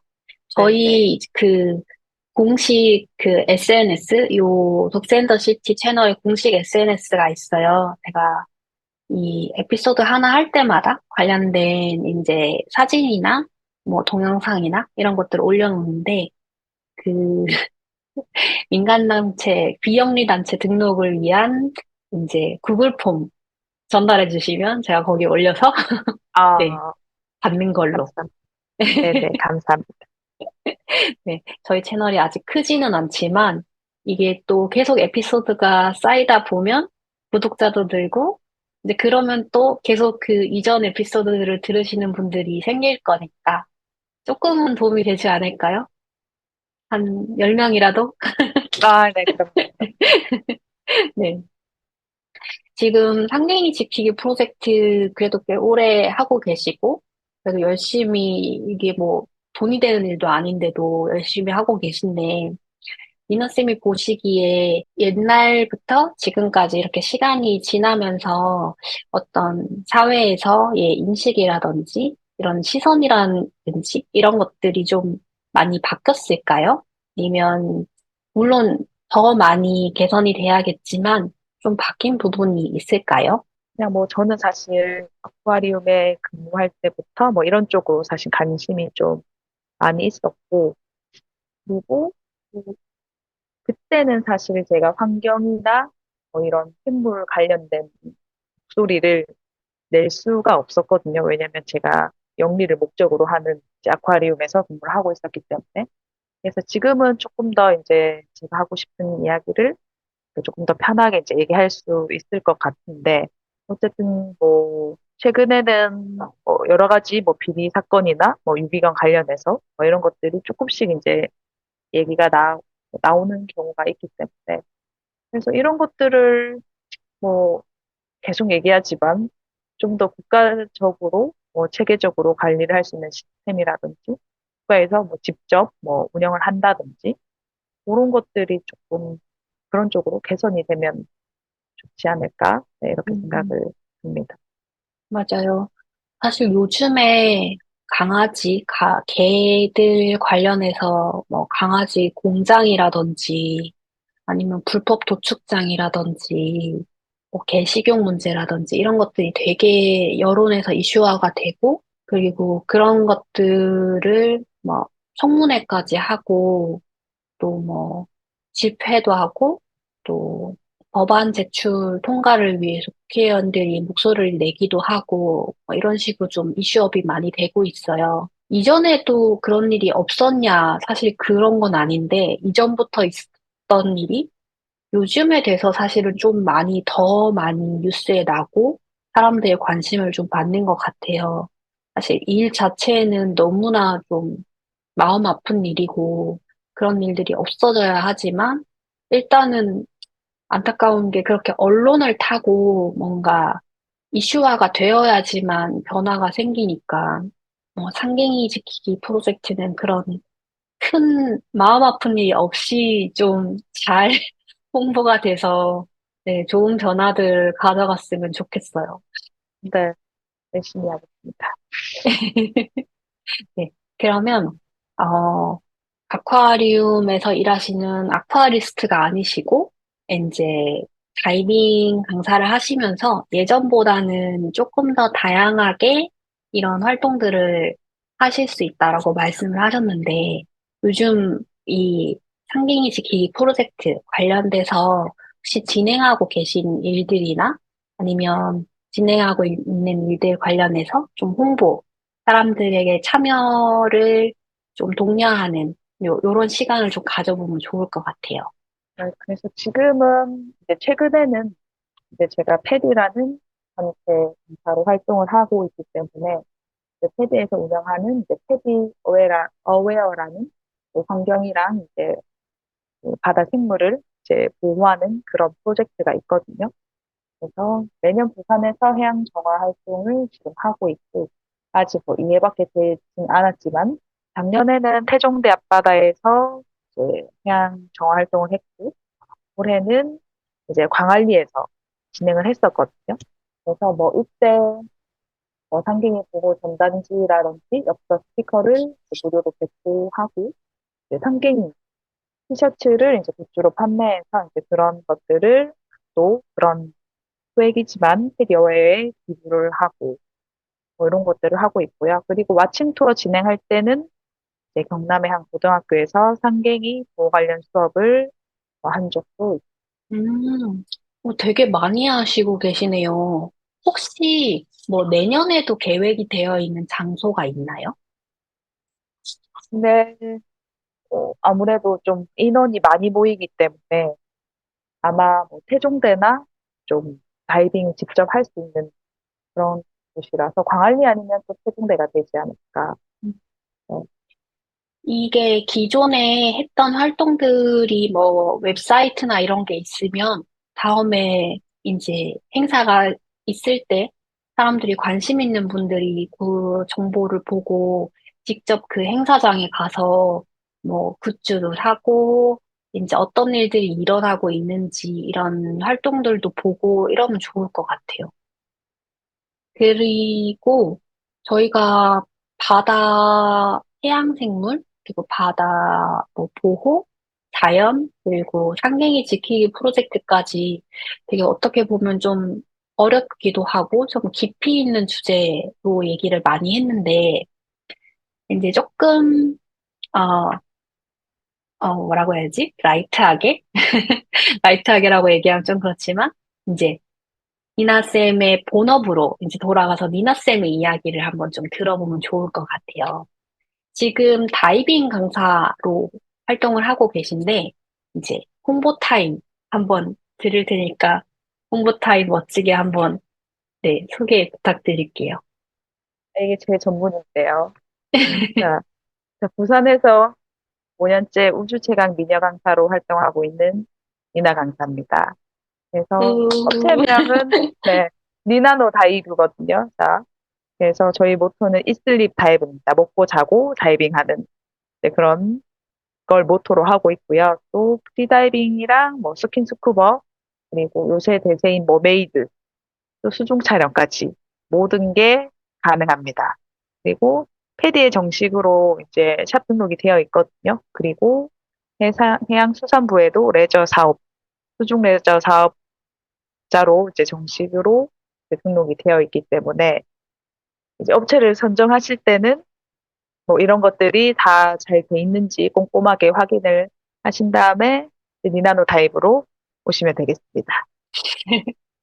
주로 이제 부산에서 활동을 주로 하시는 거죠. 저 이제 부산이랑 뭐 울산, 뭐 창원 뭐 이 정도까지 경남 쪽에서 주로 활동을 음, 하고. 아, 그 타이틀이 멋지네요. 우주 최강 미녀 강사로 활동하고 계신다는. 그래서 이거를 그냥 뭐 그냥 장난 삼아서 그냥 뭐 하고 있는데 제가 약간 조금 뭐지? 저도 약간 소심한 성격이거든요. 그래서 이제 이렇게 하다 보니까 조금 뭐 약간 재밌는 부분인 것 같아서 열심히 공부하고 있죠. 아니, 실제로 보면 예쁘세요. 아, 이게 이제 타이틀만 타이틀이 아니라 예쁘세요. 네, 맞아요. 미녀 맞습니다. 이건 제가 인증해 드릴 수 있어요. 아, 근데 요새 그 또 젊고 예쁘신 분들이 너무 많아가지고 뭐 그렇지만 제가 꿋꿋하게 포기하지 않고 네, 이 타이틀을 놓치지 않으려고 노력 중입니다. 아, 그쵸. 업계에서 먼저 네, 선점하는 사람이 장땡이니까. 네, 네, 선점하는 것도 용기고, 아니, 근거가 있으니까. 제가 근거 보증해 드릴, 네, 제가 보증합니다. 맛있는 거 나중에 사드릴게요. 만나면. 아, 그리고 이것도 되게 신기했어요. 제가 이나 강사님이 스쿠버 다이빙도 하시고 프리다이빙도 하시는 걸 알고 있었는데 머메이드 교육 수중 촬영까지 하셔요? 그래서 예전에 뭐 잠깐 또 대구 아쿠아리움에서 머메이드 공연을 잠깐 했었거든요. 그리고 또 요새는 어쨌든 프리다이빙은 이제 넘어서 이제 머메이드 이제 수중에서 진짜 인어처럼 이렇게 공연할 수 있는 그런 퍼포먼스 위주의 이런 것들을 또 하고 싶어 하시는 분들이 많이 계셔서 뭐 이런 거 관련된 것도 교육을 하고 요새는 또 인스타 이런 것 때문에 이제 사진 촬영부터 포토샵까지 다 해야 되거든요, 저희가. 그래서 이런 모든 것들을 다 열심히 조금씩 하고 있어요. 어, 거의 올라운더시네요. 그래서 한 가지에 집중을 못하고 지금 조금씩 이제 하고 있다. 상갱이도 마찬가지고 약간 그렇습니다. 아니, 너무 바쁘세요. 네, 너무 바쁘셔가지고 이 상갱이 지키기 프로젝트는 많은 사람들이 알고 많은 사람들이 이제 도와주고 많은 사람들이 참여해야겠다라는 생각이 더더욱 듭니다. 지금은 이제 프리랜서 강사로 활동하고 계시는데 샵 자체가 일단은 정식으로 인증된 업체다. 이런 것도 되게 중요한 것 같아요. 그렇죠. 다이빙은 아무래도 물에서 하는 활동이기 때문에 안, 안전을 뭐 최우선시하지만 사고는 언제든지 일어날 수 있는 거기 때문에 그런 것들을 좀 인증이 안 되거나 아니면 좀 경험이 없는 강사님한테 배우시는 것보다는 그래도 보험도 확실히 가입이 되어 있고 이런데 여러 가지 인증을 받은 업체를 고르시는 게 좋죠. 맞아요, 맞아요. 이게 꼼꼼하게 찾아보지 않으면 사실 다이빙을 처음 경험하거나 체험으로 경험하시는 분들은 이렇게 인증이 된 업체인지, 뭐, 보험이 잘 들어있는지, 이런 거에 대한 개념이 없을 수 있거든요. 그냥, 아, 물놀이라고 생각하시는 분들도 많으니까. 근데 이 다이빙이라는 것 자체가 진짜 안전을 1번으로 해야 되는 거고, 옛날에 세부에서 이나 강사님이랑 또 그 저희 다이빙 샵에 계신 다른 강사님들도 많이 말씀하셨지만, 아, 진짜 안전이 제일 중요하다. 그런 얘기 되게 많이 했거든요. 그래서 되게 좋은 샵을 운영하고 계시네요. 이렇게 우주 최강 미녀 강사로 활동하고 있는 니나 강사님을 부산에 가서 찾으시면 됩니다. 그러면 프리다이빙, 스킨스쿠버, 그리고 머메이드 수중 촬영까지 올라운더로 다 가능하니까 여러분 니나노 다이브 많이 이용해 주세요. 좀 궁금했어요. 아쿠아리스트라는 직업도 되게 멋있는데 지금 다이빙 강사로 활동하고 계신 것도 되게 멋지거든요. 근데 아쿠아리스트에서 다이빙 강사. 어쨌든 직업의 변화가 생긴 거잖아요. 어떻게 인생의 직업을 이렇게 바꾸게 되신 계기가 있을까요? 저는 사실 이제 아쿠아리스트가 된 계기도 그냥 물을 좋아해서 이제 뭐 찾다 보니까 이제 그런 쪽으로 가게 되었던 거고, 또 아쿠아리움에서 일을 하다 보니까 수조에 어쨌든 우리가 수조에 있는 거니까 그런 것들이 조금 갑갑하더라고요. 음, 그래서 이제 내가 좋아하는 일을 또 찾아가자 이렇게 해서 호주에 이제 워킹 홀리데이를 가서 다이빙 강사를 따게 됐고, 뭐 그런 것들이 그냥 자연스럽게 이렇게 이어진 것 같아요. 자연스럽게 자신의 길을 찾아가고 계신 거구나. 멋진 것 같아요. 사실 이게 아쿠아리스트는 어쨌든 직장인이잖아요. 직장인을 하시다가 프리랜서로 가는 게 어떻게 보면은 큰 결심? 이게 당사자가 아닌 다른 밖에서 봐서 그런가? 뭔가 큰 결심을 하시고 바꿨을 것 같다라는 느낌도 좀 드는데 이게 자연스럽게 된 것 같다라고 얘기하시는 거 보면 어쩌면 이 다이빙 강사가 천직이어서 그렇게 가게 된 게 아닌가? 이런 생각도 좀 드네요. 그리고 요새는 사실 또 예전이랑 다르게 이렇게 뭐 투잡으로 또 그냥 취미로 강사까지 따시는 분들도 많이 계시거든요. 네네. 그래서 다이빙을 뭐 좋아하고 뭐 해보시고 또 이런 쪽으로 계속 관심이 있으시면 뭐 강사에 도전하시는 것도 이제 뭐 하나의 방법이지 않을까. 그죠. 근데 지금 미나쌤 되게 강사에 도전해 보시는 것도 좋은 방법이에요. 말씀하시는데 제 주변에 네. 강사에 도전해서 강사가 되신 분이 있잖아요. 아, 틸다 틸다쌤. 네, 제가 원래 틸다쌤이 강사하시기 전에 만나서 강사가 되는 과정을 옆에서 봤거든요. 이 다이빙 강사.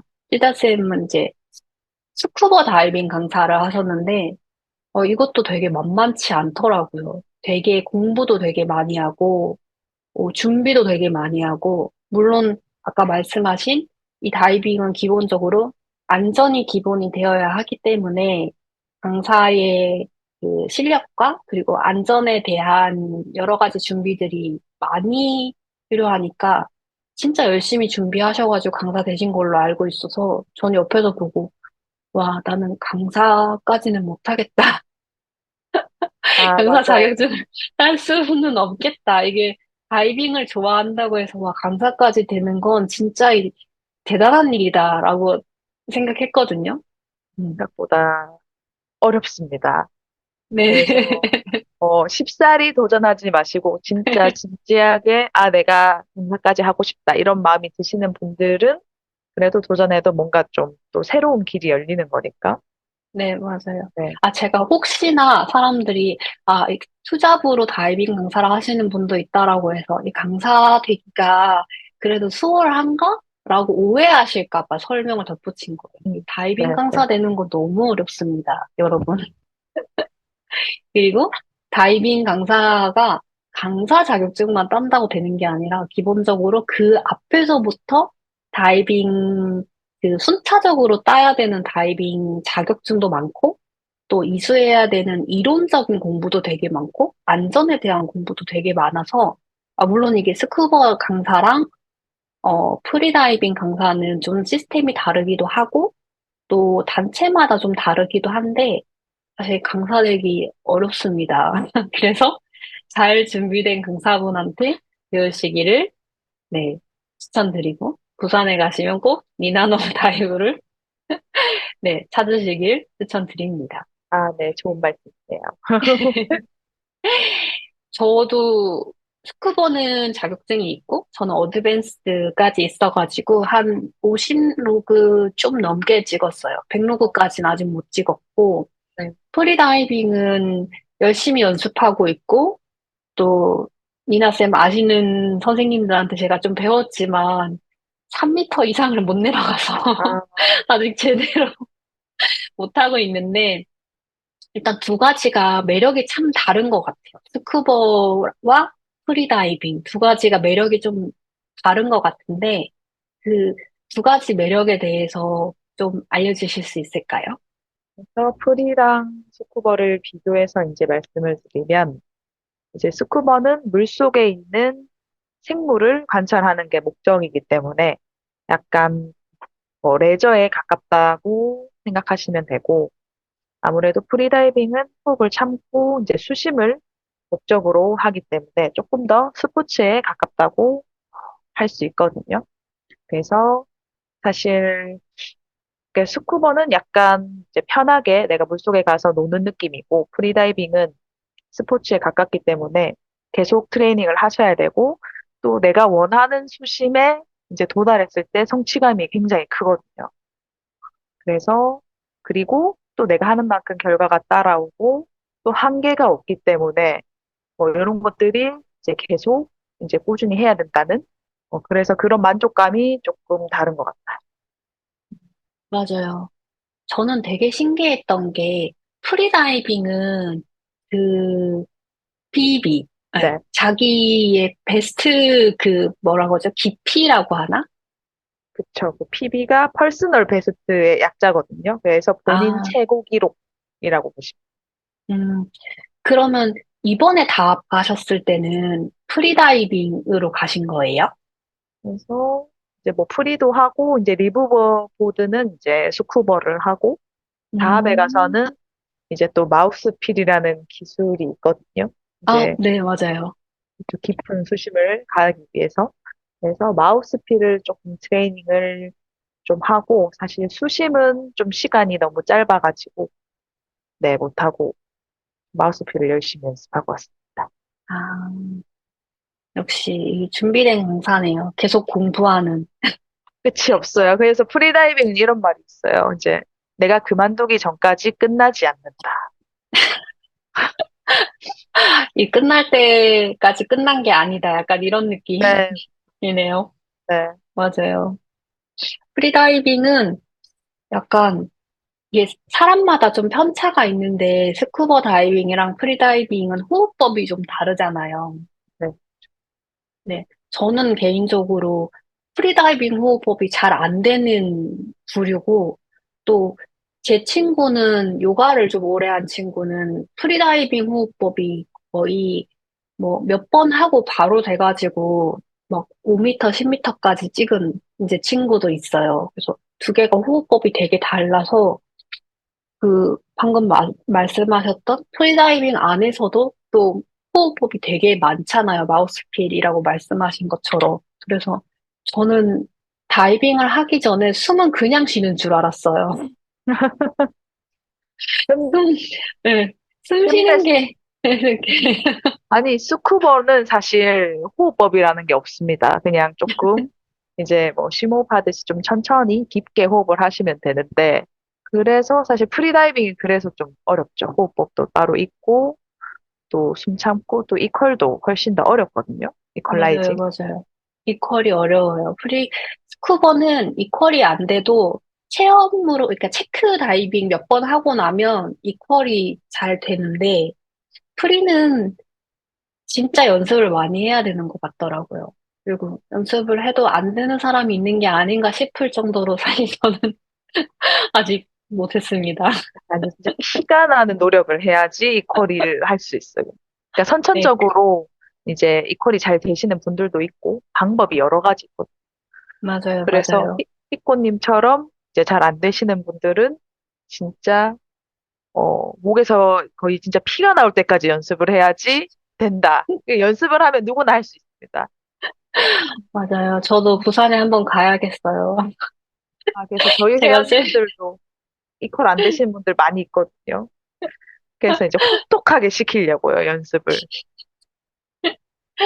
맞아요. 저는 사실 스쿠버 다이빙 배울 때도 사실 그 이퀄라이징 잘 안 돼서 코피 났었거든요. 아, 그래요? 수영장에서. 저 수영장에서 5번 정도 수영장 갔는데 세 번째까지 계속 코피 나가지고 되게 그러면 비염이 힘들게 배웠어요. 있으시거나 어디 부비동 쪽이 안 좋으신 거 아니시고요? 기본적인 비염이 있지는 않은데 약간 이비인후과에 가봤어요. 이비인후과에 가서 이제 내시경으로 찍어봤더니 선천적으로 여기 이제 부비동 이쪽이 좀 좁다고 얘기는 하시더라고요. 응. 그래서 약간 비염처럼 조금 잘 부을 수 있다 이렇게 얘기를 하긴 하셨어요. 근데 그 얘기를 이제 니나 쌤도 아시는 저 프리다이빙 배웠던 남자 강사님한테 얘기했더니 다 할 수 있다고. 그럼, 아이, 다 할 수 있다고. 무조건 다 할 수 있다고. 연습만 하면 누구나 다 할 수 있다고. 네, 다 할 수 네, 있습니다. 네. 네, 그래서 저는 아직 연습 부족인 걸로. 네, 네, 네. 네. 그러면 요즘에는 스쿠버랑 프리 중에서 어떤 거를 더 많이 가르치세요? 지금은 프리다이빙을 배우시려고 하는 학생분들이 훨씬 많거든요. 음, 그래서 비율로 저희 학생분들 비중으로 보면 거의 뭐 한 8대 2 정도 맞아요, 비율로. 맞아요. 네. 저 예전에 미나쌤 세부에서 만났을 때도 그때도 프리다이빙 가르치고 계셨어요. 스쿠버도 하시고 프리도 하시는데 주로 프리다이빙을 더 많이 가르치신다라고 얘기 그때 했었고 아무래도 이게 네, 인스타의 힘 때문이 아닐까 약간 그런 생각 좀 해봤어요. 맞아요. 유독 우리나라가 그러니까 좀 이렇게 가장 활달하게 프리다이빙의 붐이 일은 네네. 그런 나라. 특히나 여자분들이 정말 많이 하시는 게 좀 프리다이빙인 것 같아요. 저는 뭐 제가 프리다이빙을 잘 못하긴 하지만 저는 개인적으로 어 스쿠버 다이빙 했을 때 만족도가 되게 높아가지고 뭐 못해서 그런 건 아닙니다. 네, 네. 그 스쿠버 할 때 되게 명상 같다는 느낌이 들었어요. 그 민나쌤이 약간 스쿠버는 레저에 가깝다고 말씀하셨는데 저 처음에 바닷속에 들어갔을 때는 너무 신기한 거예요. 너무 고요한 거예요. 제가 태어나서 처음으로 느껴보는 그런 고요함? 물속의 고요함? 그래서, 어, 약간 명상하는 것 같기도 하고, 약간 우주 속에 나와 있는 것 같기도 하고, 그래서 저는 스쿠버 다이빙 하면서 되게 힐링을 많이 받았거든요. 그게 좋아가지고, 아, 이제 나중에 프리다이빙도 배워야지. 약간 이렇게 생각했던 것 같아요. 요즘에, 어, 그 프리다이빙은 보통 투어로 가서 프리다이빙 자격증도 따고 또 투어도 하고 뭐 이렇게 하는 프로그램도 되게 많은데 혹시 프리다이빙 투어 나 아니면 강습하신 곳들 중에서 추천해 주실 만한 곳이 있을까요? 네, 요새는 이제 약간 서울이나 경기 쪽은 이제 깊은 수영장이 많이 있어서 어, 뭐 K26이나 뭐 딥스테이션 이런 곳에서 이제 많이 하시잖아요. 근데 이제 다이빙의 목적은 이제 수영장이 아니라 바다로 가기 때문에 뭐 초보자분들이 처음 접하기 제일 좋은 곳은 사실 동남아. 아까 저희가 얘기했던 뭐 필리핀, 세부나 아니면 보홀, 뭐 이런 곳에 가시면 다이빙도 하시고 또 그 외적인 것들, 뭐 음식이나 마사지나 이런 것들도 다 하실 수 있기 때문에 필리핀을 적극적으로 추천드립니다. 맞아요. 필리핀이 뭐 프리다이빙이건 뭐 스쿠버 다이빙이건 좀 다이빙에 대해서 되게 많이 이런 샵도 많고, 뭐 프로그램도 많고, 또 연계돼 있는 뭐 리조트들이나 뭐 이런 여행 상품들도 많아가지고, 또 한국에서 가기도 시간도 딱 적당하고, 물가도 저렴하고, 네, 좋은 것 같아요. 요즘에 저희가 계속 스쿠버 다이빙, 프리다이빙 얘기하지만, 사실 프리다이빙을 잘 모르시는 분들도 조금 있기도 하거든요. 그리고 다이빙 자체를 어떻게 접근하면 좋을지 조금 검색해보고 이러면 나오기는 하는데 검색해봐도 잘 모른다. 아니면 어떤 계절에 시작하면 좋을지, 아니면 어느 바다 쪽으로 가면 좋을지, 뭐 이런 것들 잘 모르시는 분들 있는데, 뭐 어떻게 접근하면 좋을까요?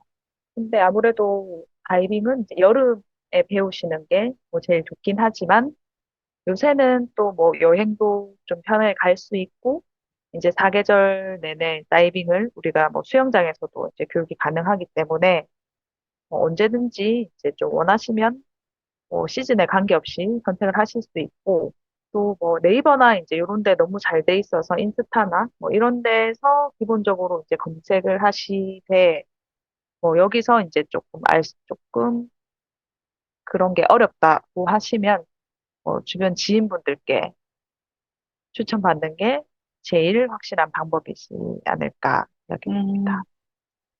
그러면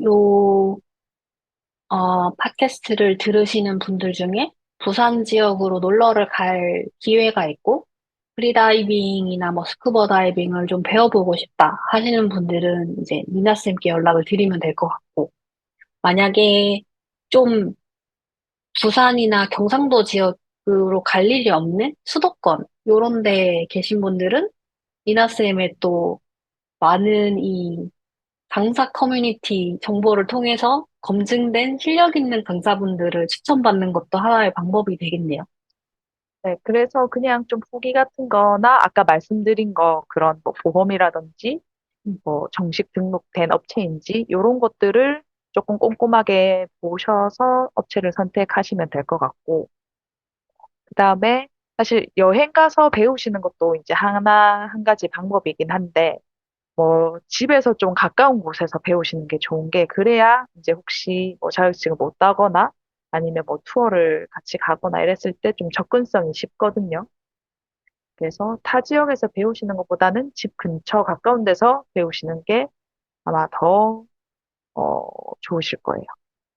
맞아요. 아까 민나쌤이 얘기하셨듯이 프리다이빙의 경우에는 계속 해야 된다. 네, 내가 그만둘 때까지 계속 해야 된다라고 하니까 진짜 그 말씀하신 접근성이 진짜 중요할 것 같아요. 저희가 녹음을 꽤나 네. 길게 했어요. 어, 끝나가나요? 사실 너무 모르는 부분이어가지고 상갱이에 대한 질문도 많이 드리고 또 이제 해양 생태계나 지금 뭐 지구 온난화나 이런 질문도 많이 드렸고 다이빙에 대해서도 저나 니나 쌤은 이미 익숙하지만 또 모르시는 분들 있어서 또 그런 부분도 되게 설명을 많이 하다 보니까 진짜 많은 이야기를 한 것 같아요. 그러면 조금 몇 가지 질문만 하고 이제 마무리를 좀 해보면 좋을 것 같아요. 음, 강사님이 아까 전에 그 상갱이 관련된 프로젝트를 하면서 민간단체, 비영리 민간단체를 좀 준비 중이라고 말씀을 하셨는데 혹시 생각해 놓은 이름 있으세요? 그래서 지금은 일단 바다 지킴이로 할까 음, 생각 중이고요.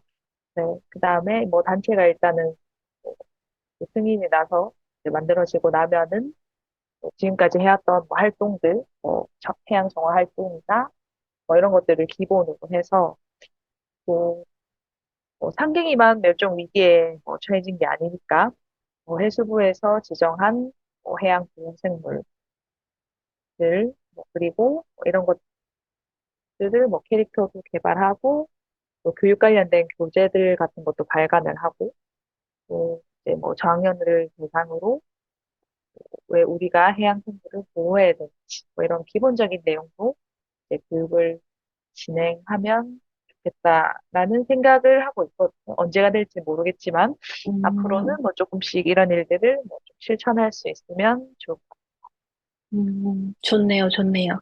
이럴 때 이제 단행물이나 뭐 캐릭터 개발이나 이런 교육 관련된 교재를 만든다거나 뭐 이런 거를 할 때 또 재능이 있으신 분들이 많이 참여해 주셔가지고 도움 주시고 이러면 또 좋을 것 같아요.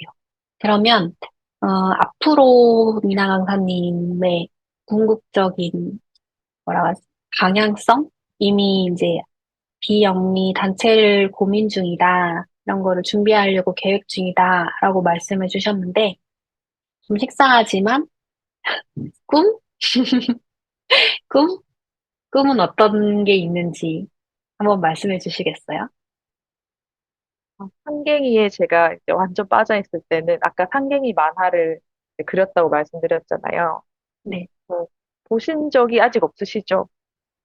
상갱이 만화 인스타에 올려주신 거 있지 않아요? 저 얼핏 본 거 같은데. 거기서 이제 꿈은 이제 마지막에는 뭐 상갱이 보호 뭐 이런 시설 뭐 이런 보호센터 같은 걸 짓는 게 제 꿈이라고 돼 있더라고요. 근데 이제 약간 현실로 돌아와 보니까 뭐 제가 지을 순 없으니까 이게 그런 것 센터장님이네요, 센터장. 약간 현실을 약간 직시해 본 이제 그거는 사실 조금 힘들 것 같고 그냥 소소하게는 뭐 환경 관련된 뭐 환경 운동가나 뭐 이런 것들을 뭐 저도 모르게 이제 생각하고 있더라고요. 그래서 뭐 이런 쪽이나 아니면 또 뭐 프리다이버로서는 자 목표 수심인 60m를 찍고 이제 7기압 다이버가 되는 게 가까운 꿈이고요. 또 뭐 한 마우스피를 열심히 연습하면 또 70까지도 갈 수 있지 않을까 뭐 어, 그렇게 생각하고 있습니다. 대박인데요. 가까운 꿈이 수심 60m예요? 저 3m 겨우 내려가는데. 역시 강사님은 다르군요. 네, 그러니까 그만두기 전까지는 계속 해야 되기 때문에 이렇게 놓지 않고 계속 하려고. 아, 이거는 제가 사전에 여쭤보지 않은 질문이긴 한데, 목표 수심을 말씀해 주셔서 갑자기 궁금해서 질문을 한번 드려보고 싶어요. 그 네, 프리다이빙 대회 예전에 다합에서 열린 거를 치다쌤이 갔다 오신 거를 인스타에 올린 적이 있어요. 네. 네. 강사님은 수심 대회 나갈 계획은 없으세요? 그러니까 당장은 없는데 이제 왜냐면 한국에서 사실 트레이닝 하기가 그렇게 뭐 쉽지는 않거든요. 음, 그래서 뭐 예를 들면 뭐 이집트에 뭐 또 다합에 뭐 한두 달 정도 이제 계획을 갖고 간다든지 아니면 조금 트레이닝을 편하게 할 수 있는 그런 지역에 갔는데 만약에 대회가 있다고 하면은 또 나갈 수도 있지 않을까. 음, 당장은 없습니다. 아, 목표 수심 60 찍는 게 아주 가까운 꿈이라고 말씀하시니까 되게 더 대단해 보이는 것 같아요. 지금 이제 100m 시대가 열렸거든요. 저희 지금. 그래서 뭐 와, 저는 아직 쪼렙이죠. 갈 길이 멀어요. 네. 꼭 60m 찍으시고, 네, 100m 도전하실 수 있었으면 좋겠네요. 제 근거리에 이렇게 대단한 분이 있다라고 자랑하면서 다녀야겠어요. 제가 꼭 60을 찍도록 할게요. 그럼. 네. 그러면 앞에 우주 최강 미녀 강사이며 수심 60을 찍은 강사님 이렇게 되겠네요. 프로필에 이렇게 조그맣게 넣으려고요. 히 이렇게 해가지고. 그죠, 그죠. 이거 되게 중요하니까. 맞아요. 프리다이버들은 그 수심의 숫자 하나하나가 되게 의미가 있잖아요. 그럼요, 그럼. 얼마나 빨리 내가 그 목표 지점을 도달하느냐. 요거 하나 보고 사실 달려가는 진짜 스포츠인들? 맞아요. 약간 이런 느낌이니까. 음, 네. 미나쌤 덕분에 상갱이에 대해서도 되게 많이 알게 되고, 호주의 퍼스 단체도 알게 되고, 되게 좋은, 네, 정보들을 많이 알게 돼서 좋은 시간이었던 것 같고, 사실 이렇게 개인적으로 환경운동가는 아니다라고 말씀하셨지만, 사실 이미 환경운동가이신 것 같아요. 제가 생각할 때. 본업이 아니신데도 이렇게 많은 활동을 그래도 꾸준히 하고 계시고, 향후에 비영리 단체까지 본인의 계획에 넣어놨다라는 건 이미 환경운동가가 아닌가라는 생각이 들어요. 본업과 또 미래의 비전에 대해서 고민하면서 활동들을 해나가시는 부분은 정말 감탄스럽고 많이 응원을 해드리고 싶어요. 제가 꼭 단체 가입 우선순위로, 네, 높은 순위로 단체 가입하도록 하겠습니다. 감사합니다. 마지막으로 이제 소감 한마디 해주시면 좋겠어요. 아, 그래서 어쨌든 이렇게 히코님도 상경에 관심을 가져주셔서 너무 감사드리고요.